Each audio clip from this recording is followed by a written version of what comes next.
Ok, merci beaucoup pour la question. Vous venez bien de parler, un cadre d'échange, un cadre de concertation sur le processus électoral. Il a été question de partager les informations sur le déroulement du processus électoral en République démocratique du Congo et précisément dans la province du Tanganyika.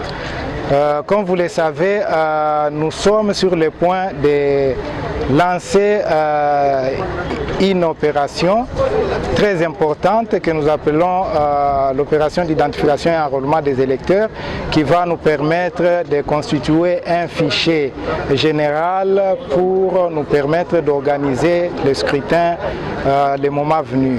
Donc il a fallu que nous puissions inviter toutes les parties prenantes au processus électoral pour solliciter leur implication, surtout dans la sensibilisation sur l'identification et enrôlement des électeurs. Parce que, comme vous le savez, la sensibilisation c'est une affaire de tout le monde et même vous, les hommes des médias, vous êtes appelés à sensibiliser l'ensemble de la population pour les biens de cette opération. En tout cas, nous sommes plus que satisfaits parce que nous avons senti que tous ceux qui avaient répondu présents à notre invitation, ils sont vraiment engagés dans le processus électoral. Donc, ils ont eu à présenter des préoccupations très fondées et là, nous avons senti vraiment qu'ils sont vraiment intéressés par l'évolution des activités qui sont menées par la CENI. Donc là, nous sommes satisfaits de leur participation à ces cadres de concertation. En tout cas, merci beaucoup. La CENI, nous avons l'obligation de communiquer, certes, mais il s'est dit que nous ne communiquons pas assez.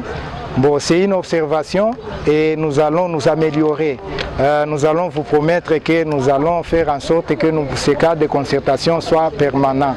Et chaque fois qu'il y a un message à partager avec toutes les parties prenantes au processus électoral, nous allons le convier pour échanger. Et aussi, je le répète, vous avez aussi un grand rôle à jouer parce que ce que nous faisons là, ça doit être relayé. Nous, CENI, nous ne sommes pas à même d'atteindre toutes les couches de la population.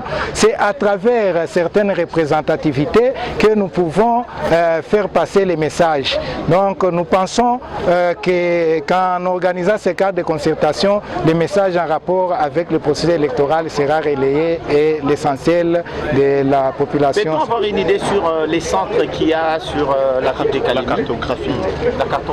Oui, je l'ai répété là-bas. Dans la ville de Kalemi, nous avons 25 centres d'inscription. J'avais parlé de l'EP Farad à Kamkolobondo, Institut Katarina Beni à la colline d'État, Institut Tupendane sur la route Makala, EP Mwanana Lusanga près du bureau de la cité, Institut Source de Vie vers Kifungo et EP Kifungo à Mateo. Il y a EP Lumfukwe au foyer, EP Umoja donc à la cité et EP Mapendo toujours à la cité à Laïque. Il y a Institut Sendwe au niveau de Katanga, il y a EP Bakita au niveau sur la route le boulevard Lumumba, il y a EP Faraja au niveau de l'avenue Mutoa, EP 3 Mapatano à Kankomba, et il y a aussi un centre de santé à Makala. De ce côté-ci, nous avons EP Omar vers Abattoir, il y a EP Kibwe vers l'église Kibwe, il y a centre de santé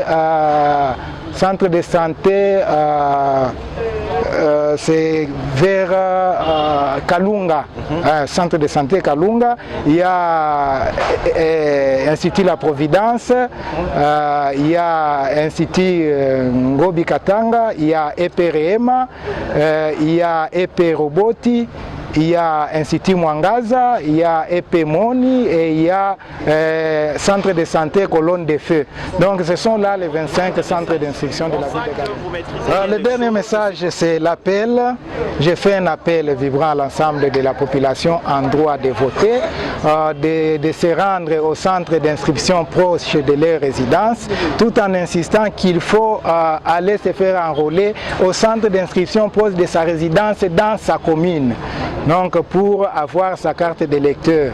Donc c'est une activité qui implique l'ensemble de la population à l'âge de voter pour leur permettre de participer au scrutin le 23 décembre 2023.